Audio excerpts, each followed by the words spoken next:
givet 3 minutter. Det er noget uventet.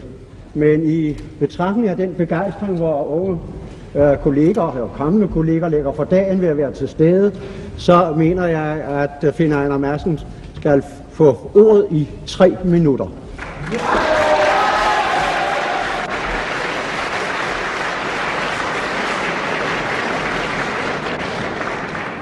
Hvorfor må studenterne ikke tale ved årsfesten på deres eget universitet?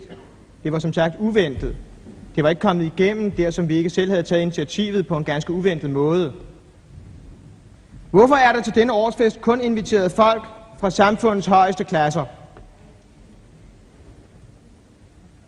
Det er fordi det i øjeblikket er denne overklasse, der bestemmer alt på universitetet.